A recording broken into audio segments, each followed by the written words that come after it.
আমরা অনেক কষ্ট করে আমল করি, ইবাদত করি। অনেক সময় আমাদের কিছু ত্রুটির কারণে, আমাদের কিছু বিচ্যুতির কারণে, কিছু ভুলের কারণে আমাদের কষ্ট করা আমলগুলো বরবাদ হয়ে যায়, নষ্ট হয়ে যায়, সেগুলো আল্লাহর কাছে কবুল হয় না। আমরা অনেকেই আছি যে আমাদের অনেক আমল ইবাদত বন্দেগী করি, যার একটাও আল্লাহর কাছে কবুল হয় না। আজ আমরা এরকম 13 শ্রেণীর হতভাগা মানুষের কথা জানবো, যে মানুষগুলোর কোনো কোনো বদামলের কারণে, কোনো কোনো ত্রুটির কারণে তার কোনো আমলই কবুল হয় না।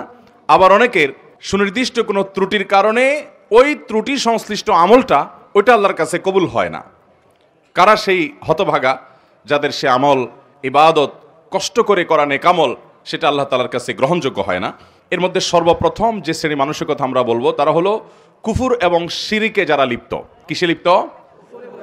কুফর এবং শিরকে লিপ্ত। আপনি নিজেকে মুসলমান দাবি করছেন, নামে মুসলমান, অথচ আপনার মধ্যে শিরক আছে, কুফর আছে।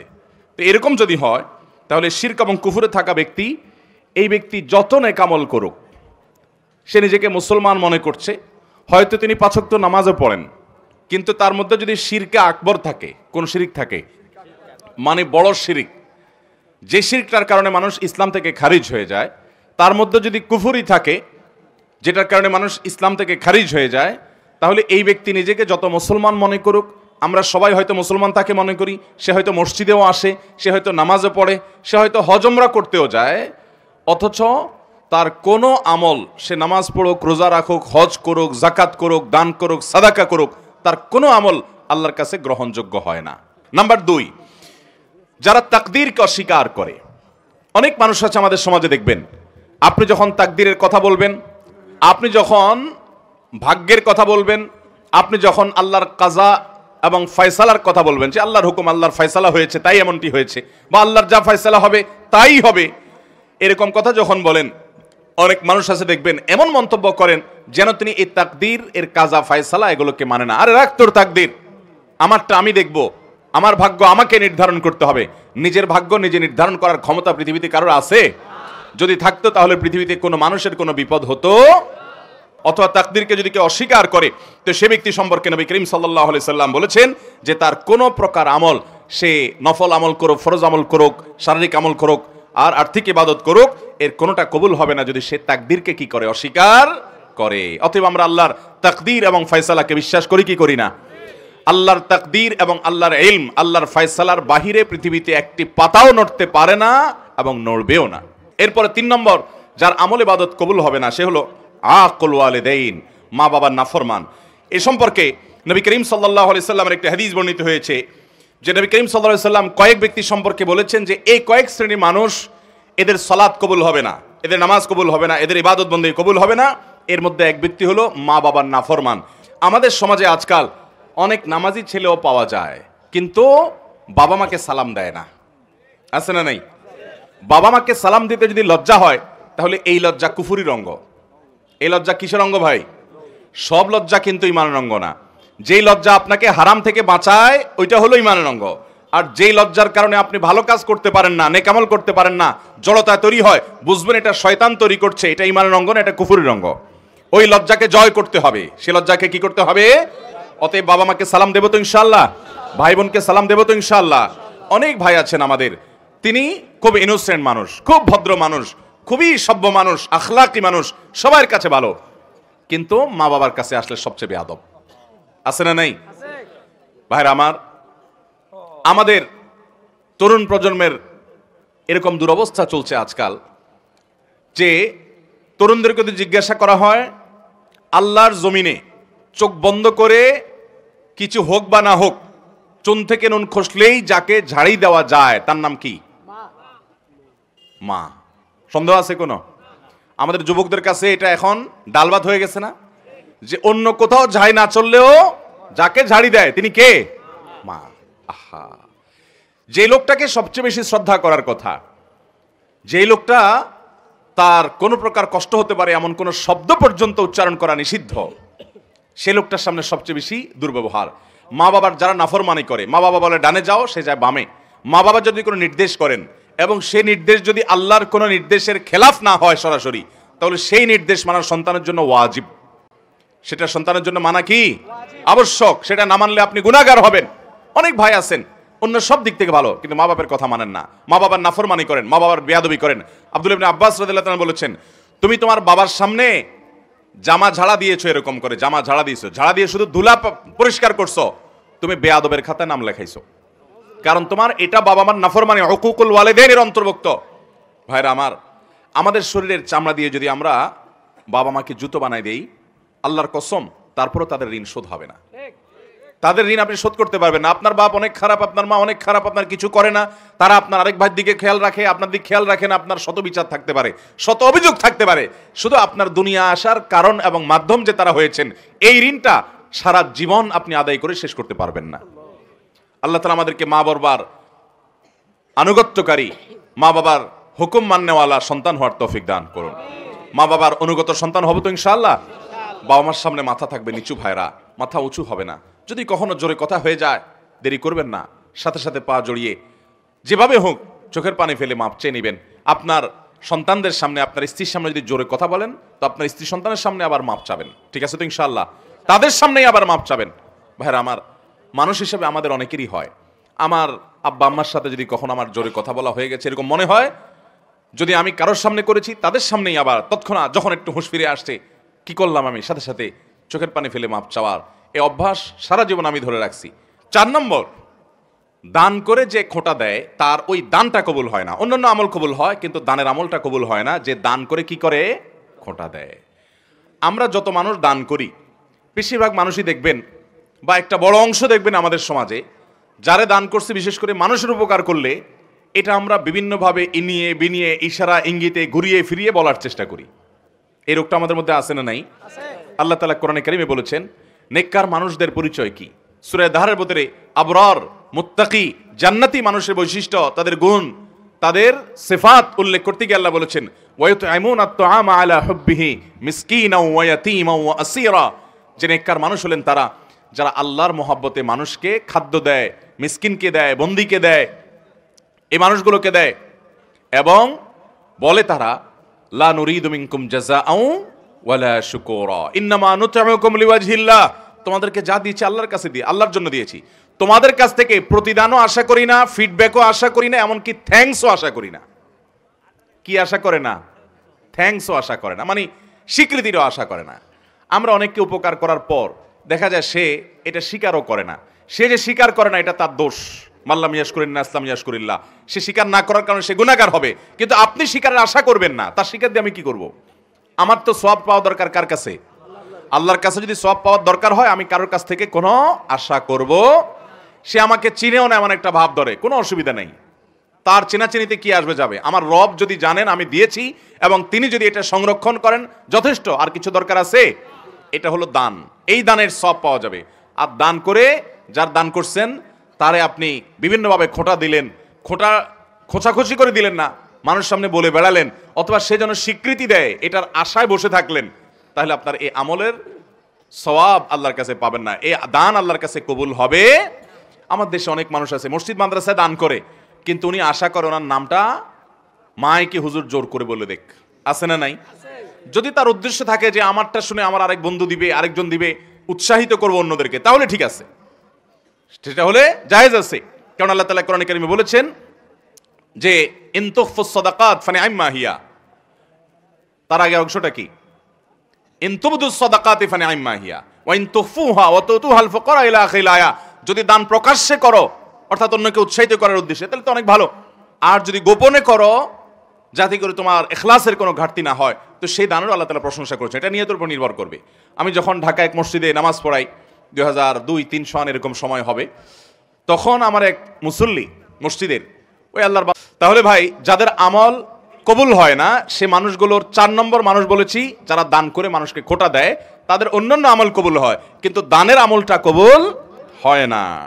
5 নম্বর, ওই কপাল পোড়া এবং হতভাগা মানুষ যার কোনো আমল ইবাদত কিছুই কবুল হবে না। সে হলো নবী করিম সাল্লাল্লাহু আলাইহি সাল্লামের শহর মদিনায় মুনাওয়ারায় যে হারামে যে ফাসাদ সৃষ্টি করে, ফিতনা সৃষ্টি করে, অশান্তি সৃষ্টি করে, হাঙ্গামা করে, গন্ডগোল ফাসাদ করে। নবী করিম সাল্লাল্লাহু আলাইহি সাল্লামের হাদিস বর্ণিত হয়েছে বিষয়ে সহিহ বুখারীতে। তিনি বলেছেন, এই মদিনা মান আহদাসা ফিহি হাদাসান, এখানে যে ব্যক্তি কোনো দুর্ঘটনা ঘটাবে, আও আওয়া মুহদিসান, অথবা এই মদিনায় কোন দুর্ঘটনাকারীকে যে ব্যক্তি আশ্রয় দান করবে, ফাআলাইহি লাআনাতুল্লাহ ওয়াল মালাইকাতি ওয়ান নাসি আজমাইন, ওই ব্যক্তির উপর আল্লাহর লানত, ফেরেশতাদের লানত, সমস্ত মানুষের লানত বর্ষিত হয়। এবং লা ইকবালু মিনহু ইয়াউমাল কিয়ামাতি সালাতুন ওয়া সরফুন ওয়ালা আদলুন, কিয়ামতের দিন তার কোন আমল আল্লাহর কাছে কবুল হবে। তাহলে 5 নম্বর আমরা পেয়ে গেলাম, যে ব্যক্তি মদিনায় মসজিদে নববীতে, বা মসজিদে নববী শুধু নয়, হারামের যে এরিয়া মদিনাতে, এই এরিয়ার মধ্যে যে ব্যক্তি অশান্তি সৃষ্টি করে, ফাসাদ সৃষ্টি করে, এই ব্যক্তির আমল ইবাদত কিছু কবুল হয় না। নাম্বার 6, 2 ভাই আপন, তারা যদি নিজেরা ঝগড়া লিপ্ত হয়, গন্ডগোল, ফাসাদ, মারামারিতে, কাটাকাটিতে লিপ্ত হয়, তো এই 2 জনের ইবাদত কবুল হয় না। নবী করিম সাল্লাল্লাহু আলাইহি ওয়াসাল্লাম বলেছেন, সালাসাতুন লা তুরফাউ সালাতুহুম ফাওকা রুউসিহিম, 3 ব্যক্তি আছে যাদের নামাজ তাদের মাথার উপরে ওঠে না, অর্থাৎ আল্লাহর কাছে পৌঁছে না, কবুল হয় না। কারা? সেই ব্যক্তিগুলো হলো ওই ব্যক্তি, 3 ব্যক্তির কথা নবী সাল্লাল্লাহু আলাইহি ওয়াসাল্লাম বলেছেন। এর ভিতরে এক ব্যক্তি হলো ওই ব্যক্তি ইখওয়ানে মুতাসারিমান, 2 ভাই যারা নিজেরা গন্ডগোল, মারামারিতে লিপ্ত, আপন ভাই মারামারিতে লিপ্ত, অথচ আবার আমল ইবাদতও করে, নামাজ কালামও পড়ে, এরকম আছে না নাই? আছে না নাই বলেন? তো এরকম আমল ইবাদত করে কি লাভ হবে? 7 নম্বর, ওই একই হাদিস যেটি ইবনে মাজাহ বর্ণিত হয়েছে, যে 3 ব্যক্তির নামাজ তাদের মাথার উপর ওঠে না, তাদের মধ্যে আরেক ব্যক্তির কথা 7 নম্বরে বর্ণিত হয়েছে। সে হলো সেই ইমাম, যে ইমাম মানুষের ইমামতি করে অথচ মানুষ তার উপরে যুক্তিসঙ্গত কারণে অসন্তুষ্ট। এরকম অনেক ইমাম আছে না নাই? এখানে বড় ইমামতের ইমামও হতে পারে, ছোট ইমামতের ইমামও হতে পারে। বড় ইমামতের ইমাম মানে রাষ্ট্র শাসক, শাসন করে, কোন অঞ্চলের শাসন করে, যে কোনো পর্যায়ের শাসক। আর ছোট ইমামতের ইমাম মানে হলো ওয়াক্তিয়া নামাজের ইমামতের ইমাম। যে কোনো ইমাম হোক না কেন, তিনি নেতৃত্ব দিচ্ছেন, তিনি মানুষের নেতা হয়েছেন, তিনি ইমামতি করছেন, অথচ যারা তার পিছনে অনুসরণ করছেন তারা যুক্তিসঙ্গত কারণে তার উপর অসন্তুষ্ট। অযৌক্তিক কারণে তো বাংলাদেশের সীমার উপরেই কম বেশি মুসল্লিরা অসন্তুষ্ট আছে না নাই? হুজুরদের উপরে শতভাগ সন্তুষ্ট এরকম মুসল্লি, এরকম মসজিদ পাওয়া যাবে না। তাছাড়া হুজুররাও মানুষ শতভাগ সন্তুষ্ট হওয়া সম্ভব না, কিন্তু যৌক্তিক কারণে বেশিরভাগ মুসল্লি বা সব মুসল্লিরাই অসন্তুষ্ট, কিন্তু হুজুরের খুঁটির জোর বেশি, গায়ের জোর বেশি, এই জন্য হুজুরের সরানো যায় না। এরকম কিছু হুজুর আছে না নাই? অথচ ওই হুজুর অনেক নাজায়েজ কাজে লিপ্ত, মানুষ ভয় বলতেও পারে না, কারণ হুজুর বড় বড় পাওয়ার আলাদের সাথে হাত রাখে, আছে না নাই? তো এইরকম হুজুর, তাদেরও এই সালাত তাদের মাথার উপরে উঠবে না। 8 নম্বর হলেন ওই নারী, যেই নারী রাত্রি যাপন করেছেন অথচ তার স্বামী তার উপরে যৌক্তিক কারণে অসন্তুষ্ট। অযৌক্তিক কারণে স্বামী অসন্তুষ্ট হলে ওইটার কারণে স্ত্রীর আমল ইবাদত কবুল হবে না, ব্যাপারটা সেরকম নয়। যদি যৌক্তিক কারণে তার স্বামী তার উপরে অসন্তুষ্ট থাকে এবং তিনি ওই অবস্থায় তেড়ামি করে রাত পার করে দেন, তাহলে এ আল্লাহর বান্দি, তার সালাত তার মাথার উপরে উঠবে না। এটাও ইবনে মাজাহর হাদিসে বর্ণিত আছে। তাহলে 8 নম্বর পেলাম সেই নারী, যে নারী রাত্রি যাপন করেছেন অথচ তার স্বামী তার উপরে যৌক্তিক কারণে অসন্তুষ্ট। এরপর তিরমিজির বর্ণিত হাদিসে আমরা জানি 9 নম্বর শ্রেণী মানুষের কথা, যার আমল ইবাদত কবুল হবে না, বিশেষ করে সালাত কবুল হবে না, সে হলো ওই কৃতদাস, যে কৃতদাস সে কোন ন্যায্য বা শরীয়গ্রাহ্য কারণ ছাড়া যে তার মালিক থেকে ভেগে গেছে। এই ব্যক্তি সম্পর্কে নবী সাল্লাল্লাহু আলাইহি ওয়াসাল্লাম হাদিসে আসছে যে এই ব্যক্তি ফিরে আসা পর্যন্ত হাত্তা ইয়ারজা, তার সালাত, তার ইবাদত আল্লাহর কাছে কবুল হয় না। তার 9 নম্বর হলো যে ব্যক্তি তার মালিক থেকে যৌক্তিক কারণ ছাড়া ভেগে গেছে, তার আমল ইবাদত, তার সালাত কবুল হয় না। এবং 10 নম্বর হলেন ওই নারী, যেই নারী বাসা থেকে বের হয়েছেন সুগন্ধি মেখে। আজকাল আমাদের অনেক মুসলমান মেয়েরা আছেন, আমাদের অনেক মা বোনরা আছেন, যে অনেক পারফিউম ব্যবহার করে, অনেক সুগন্ধিযুক্ত প্রসাধনী ব্যবহার করে তার আশপাশের পুরো পরিবেশটাকে মোহিত করে ফেলছে সুগন্ধি দিয়ে, সেটা ব্যবহার করে তিনি বের হচ্ছেন। এই সুগন্ধি যতজনের নাকে যাচ্ছে তারা ফিতনায় পতিত হচ্ছে, তারা কল্পনার জেনায় লিপ্ত হচ্ছে, তারা গুনাহগার হচ্ছে, সমাজ অস্থিতিশীল হচ্ছে, ফাসাদের দিকে যাচ্ছে। এরকম অনেক মা বোন আমাদের আছেন না নাই? এই সমস্ত মা বোনদের অনেকে আছেন নামাজও পড়তে যান, এভাবে সুগন্ধি ব্যবহার করে তিনি বাজারে গেলে অন্যান্য কাজ করলে তার পরিণাম কি হবে সেটা তো পরের কথা। আপনি শুধু এটা চিন্তা করুন যে নবী করিম সাল্লাল্লাহু আলাইহি ওয়াসাল্লাম এইরকম সুগন্ধি ব্যবহার করে কোন নারী যদি মসজিদে পর্যন্ত যায়, তার সম্পর্কে পর্যন্ত নবী সাল্লাল্লাহু আলাইহি ওয়াসাল্লাম বলেছেন যে তার সালাত কবুল হবে না। তিনি মসজিদে গিয়ে নামাজ পড়লে সে নামাজ কবুল হবে না যতক্ষণ পর্যন্ত বাসায় ফিরে এসে গোসল করে তার শরীরের সে সুগন্ধি ধুয়ে মুছে পরিষ্কার করে নামাজ আদায় না করবেন। 11 নম্বর, ওই ব্যক্তি, যে ব্যক্তি দান করে কিন্তু সে দানটা হারাম টাকা থেকে দান করে। এরকম লোক আমাদের দেশে আছে না নাই? অভাব নাই। মসজিদ মাদ্রাসা ওয়াজ মাহফিলে টাকা দেনওয়ালা মানুষ হারাম টাকা যারা উপার্জন করে, এদের টাকাগুলো যদি নেওয়া বন্ধ করতো তাহলে মাহফিলগুলোর এত আলো ঝলমল লাইটও থাকতো না। মসজিদ, মাদ্রাসা, ওয়াজ মাহফিল আমরা যারা করি, এর পরিচালনার সাথে যারা জড়িত, এদের মধ্যে খুব অল্প সংখ্যক মানুষ আছে যে ইসলামটাকে ভালো করে বুঝছে, যার কারণে না বুঝার কারণে তারা মসজিদটাকে চকচকা ফকফকা করার জন্য যে টাকা দেয় হুমড়ি খেয়ে নেয়। অথচ আপনারা যারা মক্কায় গেছেন তারা জানেন, আর ইউটিউবের মাধ্যমে বিভিন্ন ভিডিওর মাধ্যমে আপনারা যারা দেখেছেন তারাও জানেন যে মক্কা মসজিদে হারামের পাশে বুক পরিমাণ একটা ওয়াল দিয়ে রাউন্ড দেওয়া আছে। খেয়াল করছেন কখনো? এটাকে বলা হয় হাতিমে কাবা। এটা কাবার এরিয়া। ইব্রাহিম আলাইহিস সালাম যে কাবা পুনর্নির্মাণ করেছিলেন, এই জায়গাটা কাবার ভিতরে ছিল। এই যে কালো গিলাপে মোড়ানো আল্লাহর ঘর মসজিদ, এটার মধ্যে ওইটাও ছিল। কিন্তু নবী করিম সাল্লাল্লাহু আলাইহি সাল্লামের দাদা আব্দুল মুত্তালিব, নবী সাল্লাল্লাহু আলাইহি সাল্লাম যখন ছোট ছিলেন, তখন উনি এই কাবা যখন ভেঙে পড়ে পুরান হয়ে গেছে, তখন এটার ভবনকে সংস্কার করে পুনর্নির্মাণ করার উদ্যোগ নিলেন। উনি একা না, কুরাইশের সব নেতারা মিলে। এটা যখন উদ্যোগ নেওয়া হলো, তারা ঘোষণা দিলেন, দেখেন তারা মুশরিক ছিলেন কিন্তু তাদের চিন্তা চেতনা কত শুদ্ধ ছিল এই ক্ষেত্রে, যে তারাও এটা বুঝতেন যে আল্লাহর ঘরে হারাম টাকা ঢুকানো উচিত না। এই জন্য তারা ঘোষণা দিলেন, আমরা এই বাইতুল্লাহ পুনর্নির্মাণ করব, এটার জন্য ফান্ড কালেকশন করছি, যারা যা পারেন টাকা দেন, কিন্তু যে হারাম টাকা উপার্জন করেন তার টাকা আমরা নেব না। সমাজে কে হালাল টাকা উপার্জন করে, কে হারাম টাকা উপার্জন করে, সমাজের লোকজন কম বেশি জানে কি জানে না? আর হালাল টাকা সব যুগে বেশি থাকে না হারাম বেশি থাকে? তো হারাম বেশি থাকে, সেজন্য হারাম টাকা নেই নাই। আর যেহেতু নেই নাই, অতএব টাকার অভাব দেখা দিছে। তখন এই বাইতুল্লাহ নির্মাণের সময় নবী করিম সাল্লাল্লাহু আলাইহি সাল্লামের শৈশবে তার দাদা আব্দুল মুত্তালিব সহ অন্যদের নেতৃত্বে যখন এটা হয়েছে, তখন এই কাবা টাকার অভাবে, এই হাতিম যেটাকে এখন দেখেন ওয়াল বুক পরিমাণ ওয়াল ঘেরাও দেওয়া আছে, এই অংশটাকে কাবার ভিতরে বিল্ডিং করার টাকা ছিল না। সেই অভাবে এটাকে বারান্দার মতো বাইর করে রাখছে। আজও পর্যন্ত সেটা সেভাবে আছে। এখন টাকার অভাব নাই, কিন্তু ওইটাতে আর কেউ হাত দেয় নাই। সেটা যেন আমাদের শিক্ষা দেয় যে আমরা আল্লাহর ঘরে ধর্মীয় কাজে, ভালো কাজে হারাম করদের হারাম টাকা না নেই। চেষ্টা করবো তো ইনশাআল্লাহ। এটা হলো 11 নম্বর। 12 নম্বর হলো ওই মুসল্লি, ওই নামাজি, যে নামাজি ব্যক্তি নামাজ পড়ে পবিত্রতা ঠিক ঠিকানা নাই, পবিত্রতা ঠিক মতো করে না, সুন্দরভাবে করে না। বিশেষ করে শীতের সময় আসলে দেখবেন আমাদের অনেক ভাই আছেন নামাজের জন্য অজু করেন, কিন্তু অজু এত তাড়াহুড়ো করে করেন যে কোনোর এখানে শুকনা থাকে, গোড়ালির ওখানে শুকনা থাকে, আঙ্গুলের চিপায় শুকনা থাকে, কানের লতির এখানে শুকনা থাকে। আসেনি নাই?